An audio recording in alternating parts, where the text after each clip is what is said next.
2027학년도 대입, 그 중에서도 학생부 종합전형이라는 거대한 산을 함께 정복해볼 특별한 여정을 시작하려 합니다. 어쩐지 이름부터 복잡하고 어디서부터 시작해야 할지 막막하게 느껴지는 이 전형을 우리는 오늘 학종 캐슬이라는 이름으로 재밌고 유쾌하게 파헤쳐볼 거예요. 캐슬이라고 하니 왠지 성 안에는 보물이 숨겨져 있을 것 같지 않나요? 맞습니다. 여러분의 합격이라는 보물이 바로 그 안에 숨어있죠. 이 캐슬을 정복하려면 세 가지 핵심 역량을 키워야 합니다. 바로 학업 역량, 진로 역량, 그리고 공동체 역량이죠. 이 세 가지 역량이 무엇인지, 또 어떻게 키워야 하는지 저와 함께 만화처럼 쉽고 재미있게 알아볼 준비 되셨나요? 좋습니다. 그럼 출발해볼까요? 자, 슬라이드를 보시면 한 학생이 머리를 싸매고 있습니다. 아마 이 자리에 계신 많은 분들의 현재 모습이 아닐까 싶은데요. 학생부 종합전형, 즉 학종. 대체 뭐부터 해야 할지 밤마다 이불킥하며 고민하고 계시죠? 혹시 내신 성적만 보는 건 아니라는데 그럼 도대체 뭘 본다는 건지 답답하신가요? 생기부는 또 어떻게 채워야 하는지 마침 이로 속을 헤매는 기분이신가요? 거기에 자기소개서는 없어졌다던데 이게 정말 꿈인지 생시인지 헷갈리셨을 겁니다. 학종이라는 이름만 들어도 벌써 머리가 지끈거리고 속에서 천불이 나는 것 같다고요? 걱정 마세요. 오늘 이 모든 궁금증을 시원하게 해결해 드릴 테니까요. 자, 그럼 이 복잡한 퍼즐을 함께 맞춰봅시다. 자, 여기 좌절하는 우리 미래 학생에게 나비 요정이 나타나서 속삭입니다. 걱정마 미래야 라고 말이죠. 여러분, 학종은 그저 숫자로 줄 세우는 내신 성적표가 아닙니다. 그리고 엄청난 스펙을 자랑하는 자랑 대회도 아니에요. 학종은 여러분이 고등학교 3년이라는 긴 시간 동안 어떤 호기심을 품고 어떻게 배우고 어떤 고민을 통해 얼마나 성장했는지를 보여주는 한편의 멋진 성장 스토리입니다.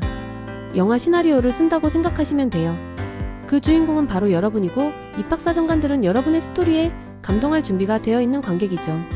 학생부 종합전형이란 입학사정관들이 여러분의 학생부를 중심으로 학업 역량, 학업에 대한 노력과 의지, 그리고 무한한 발전 가능성을 종합적으로 평가하는 전형이라는 거죠. 그러니까 겉모습보다는 알맹이를 본다는 겁니다. 마치 잘 익은 과일을 고르듯이 말이죠. 얼마나 매력적인가요? 그럼 이제부터 이 학종 캐슬을 정복하기 위한 핵심 열쇠 3가지를 알아볼까요? 이 열쇠만 있다면 어떤 문이든 열고 들어갈 수 있습니다. 첫 번째는 바로 학업 역량입니다. 이건 단순히 등급만 좋다고 되는 게 아니에요. 얼마나 깊이 있게 탐구했는지, 어떻게 주도적으로 학습했는지, 또 궁금증을 해결하기 위해 어떤 노력을 했는지 이 모든 과정이 중요합니다. 두 번째는 진로 역량입니다. 여러분의 꿈과 진로를 향해 얼마나 적극적으로 탐색하고 준비했는지를 보는 거죠. 관련 교과목을 열심히 들었는지, 동아리 활동을 통해 무엇을 배우고 느꼈는지 등을요. 마지막 세 번째는 공동체 역량입니다. 혼자만 잘하는 건 요즘 시대에는 조금 부족하죠. 친구들과 협력해서 문제를 해결하고 서로를 배려하고 성실하게 학교 생활에 임하는 태도, 그리고 리더십까지 이 모든 것이 여러분의 인성을 보여주는 중요한 지표가 됩니다. 마치 게임에서 캐릭터의 능력치를 올리듯이 이 3가지 역량을 균형 있게 키워야만 학종 캐슬의 문을 활짝 열 수 있다는 말씀. 자, 다음은 정말 중요한 뉴스 속보입니다. 2027학년도 학종 주요 변경사항에 주목해주세요. 첫 번째, 가장 큰 변화죠. 바로 자기소개서 전면 폐지입니다. 2024학년도부터 더 이상 길고 긴 자기소개서를 쓰느라 밤샘할 필요가 없어졌어요. 이거 기뻐해야 할 일인가요? 슬퍼해야 할 일인가요? 웃음. 아마 많은 학생들은 야호를 외치지 않았을까 싶습니다. 자기소개서가 사라지면서 여러분의 학교생활 기록부가 핵폭탄급 중요성을 가지게 되었습니다. 이제는 오롯이 생기부만으로 여러분의 스토리를 보여줘야 하는 거죠. 그리고 또 하나의 변화, 대입에 미반영되는 항목들이 생겼습니다. 수상경력, 개인 봉사활동, 자율동아리, 독서활동 상황 등은 대입평가에 반영되지 않으니 이 점 꼭 기억하셔야 합니다. 열심히 했는데 평가에 안 들어간다고 너무 아쉬워하지 마세요. 그 노력들이 다른 활동에 녹아들어 여러분의 역량을 증명할 테니까요. 마지막으로 희소식 하나. 2027학년도 모집 인원이 1,600명이나 증가했습니다. 2026학년도 76,011명에서 2027학년도 77,611명으로 늘어났으니 우리에게 더 많은 기회가 열렸다는 뜻이죠. 이런 변화들을 잘 알고 전략을 짜야 승리할 수 있습니다. 혹시 어느 고등학교 출신이냐가 합격에 영향을 미칠까봐 걱정하는 친구들 있나요? 이제 그 걱정은 넣어두세요. 학생부 블라인드 서류 평가 덕분에 출신 고등학교는 입학사정관의 눈에서 가려집니다. 마치 눈가리개를 한 심판처럼 오직 여러분이 학생부에 기록한 활동 내용과 성장 과정 그 자체만을 공정하게 평가하는 거죠. 그러니까 어느 학교 출신인지는 전혀 중요하지 않아요. 어떤 활동을 했고 어떻게 성장했는지가 중요합니다. 인적사항이나 학적사항, 고교명이 기재된 창의적 체험활동, 봉사활동 실적의 장소나 주관기관명 등은 모두 블라인드 처리되니 오직 여러분의 순수한 역량과 노력만이 평가대에 오르게 됩니다. 이런 공정한 심사 방식 정말 사이다 같지 않나요? 이제는 어디 출신이 아니라 누구인지가 중요해진 시대입니다. 여러분의 진짜 모습을 보여줄 때입니다. 자, 이제 갈림길에 섰습니다. 서류형이냐 면접형이냐. 마치 RPG 게임에서 어떤 직업을 선택할지 고민하는 것과 비슷하죠. 나에게 더 유리한 선택은 무엇일까요? 만약 여러분의 학생부가 정말 완벽하고 서류만으로도 여러분의 모든 강점을 뽐낼 수 있다면 서류형을 선택하는 것이 좋습니다. 서류 100%로 승부하는 거죠. 마치 무린 고수가 한 번의 검술로 상대를 제압하듯이 말이죠. 하지만 내 생기부에는 미처 다 표현하지 못한 스토리가 너무 많은데, 또는 말로 하면 정말 자신 있는데 라고 생각한다면 면접형을 전략적으로 선택해야 합니다. 1단계 서류 평가를 통과한 뒤 2단계에서 면접을 통해 여러분의 스토리를 더 깊이 있고 생생하게 전달할 수 있는 기회를 잡는 거죠. 면접을 통해 여러분의 눈빛과 말투, 열정까지도 보여줄 수 있으니 이것 또한 아주 매력적인 선택지가 될 수 있습니다. 여러분은 어떤 유형이 더 끌리시나요? 서류의 달인 아니면 말의 달인? 면접형을 선택했다면 이제 두 가지 유형의 면접을 공략해야 합니다. 면접 그냥 가서 이야기 좀 하고 오면 되는 거 아니냐고요? 천만에요. 첫 번째는 바로 여러분의 학생부 속 진짜 이야기를 들려줄 시간입니다. 입학사 정관들은 여러분이 제출한 서류의 내용이 정말 진실인지, 그리고 그 활동 과정에서 무엇을 배우고 느꼈는지, 또 어떻게 성장하고 변화했는지를 아주 심층적으로 평가합니다. 마치 탐정처럼요. 이 활동 정말 내가 한 게 맞니? 그때 내 감정은 어땠니? 하고 꼬치꼬치 물어볼 수도 있어요. 그러니 본인의 생기부는 정말 달달 외우는 게 아니라 가슴으로 이해하고 진심을 담아 이야기할 준비를 해야겠죠. 두 번째 유형은 여러분의 논리적 사고력을 증명해봐 하는 면접입니다. 주로 학업 역량, 논리적 사고력, 문제 해결 능력을 심층적으로 평가하는데 고려대, 서울대, 연세대 등 일부 상위권 대학에서 이런 유형을 선호합니다. 특정 제시문을 주고 분석하게 하거나 사회 현상에 대한 자신의 견해를 묻기도 하죠. 마치 즉흥 토론대회에 나가는 것과 비슷하다고 생각하시면 됩니다. 그러니 평소에 다양한 이슈에 관심을 가지고 자신만의 생각을 정리하는 훈련이 아주 중요하겠죠. 면접관 앞에서 어버버하는 불상사는 없어야 하니까요. 여러분, 서류와 면접을 다 통과했다고 해서 안심은 금물입니다. 마치 게임의 최종 보스처럼 마지막 관문이 남아있으니 바로 수능 최저학력 기준입니다. 끝날 때까지 끝난 게 아니다 라는 말이 딱 어울리죠. 모든 대학에 있는 건 아니지만 고려대 학업 우수형이나 연세대 활동 우수형 같은 일부 상위권 대학, 그리고 의치학 한수 계열의 학과는 수능 최저 기준을 요구합니다.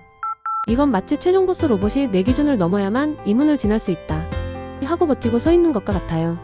서류와 면접에서 아무리 뛰어난 모습을 보여줬더라도 이 수능 최저를 충족하지 못하면 안타깝게도 합격의 문을 통과할 수 없습니다. 그러니 내가 목표하는 대학과 학과가 수능 최저를 요구하는지, 그리고 그 기준은 무엇인지 모집 요강을 반드시 확인해야 합니다. 수능 공부도 절대로 소홀히 해서는 안 된다는 점 명심 또 명심하세요. 합격의 문턱에서 눈물 흘리는 일은 없어야겠죠? 자, 그럼 이제 여러분이 꿈꾸는 대학, 그곳은 어떤 유형을 운영하고 있을까요? 수도권 주요 대학들을 중심으로 한번 살펴봅시다. 연세대학교는 서류형만 운영하고 있고요. 중앙대학교는 면접형만 운영하는 것으로 나타나네요. 그리고 고려대학교, 성균관대학교, 한양대학교, 인하대학교는 서류형과 면접형을 모두 운영하고 있습니다. 어때요? 여러분이 생각했던 것과 같나요?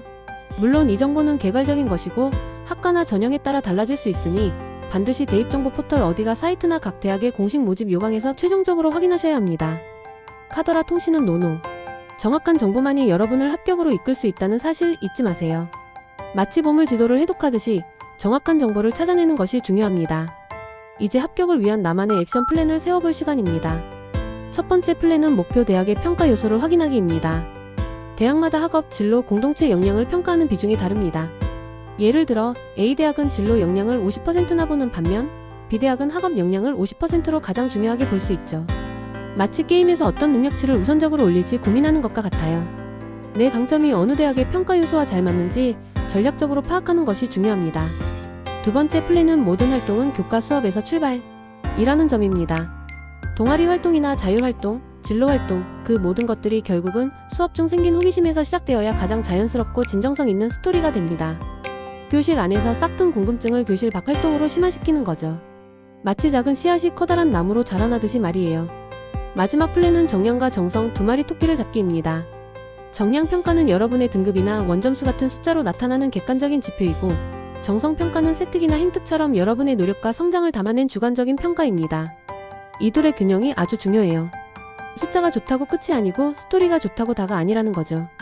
이 두 마리 토끼를 모두 잡아야 합격이라는 목표에 도달할 수 있습니다. 쉽지 않겠지만 할 수 있습니다. 파이팅! 여러분, 학생부 종합 전형은 정답이 딱 정해져 있는 문제가 아닙니다. 마치 여러분 각자가 지닌 무한한 가능성을 펼쳐 보이는 멋진 성장 스토리의 무대입니다. 틀에 박힌 스펙을 나열하는 것이 아니라 여러분의 고유한 경험과 깨달음, 그리고 진정한 열정을 보여줄 수 있는 절호의 기회인 거죠. 학종 캐슬의 문은 지금 여러분을 향해 활짝 열려 있습니다. 이제 여러분의 차례입니다. 용기를 내어 문을 열고 들어가 그 안에서 여러분의 빛나는 미래를 만들어 나갈 시간을 맞이하세요. 여러분의 이야기가 가장 강력한 무기입니다. 자, 여기까지 달려오시느라 고생 많으셨습니다.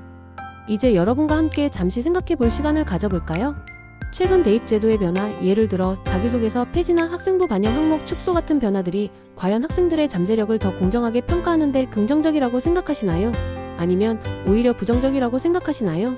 이 변화들이 우리 학생들에게 어떤 영향을 미칠지, 또 어떤 기회나 어려움을 가져올지 여러분의 솔직한 생각을 듣고 싶습니다. 정답은 없으니 부담 없이 댓글로 여러분의 소중한 의견을 남겨주시면 감사하겠습니다. 이 공간에서 다양한 관점을 공유하며 함께 성장할 수 있기를 바랍니다. 오늘 제가 드린 정보만으로는 뭔가 부족하다, 더 깊이 파고들고 싶다 하는 분들을 위해 추가 정보를 알려드립니다. 오늘 강의의 자료는 2027학년도 대입정보 119라는 교육부와 한국대학교육협의회에서 발행한 자료를 바탕으로 했습니다. 이 자료는 정말 보물 같은 정보들이 가득하니 꼭 찾아보시길 추천합니다. 그리고 유용한 사이트로는 대입정보 포털 어디가가 있습니다.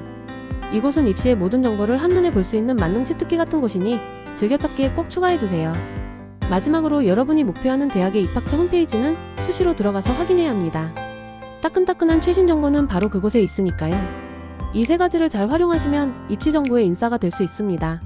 자, 마지막으로 보너스 트랙 부록입니다. 2027학년도 수능 최저 학력 기준을 적용하는 주요 대학들을 한눈에 볼 수 있도록 정리해 보았습니다.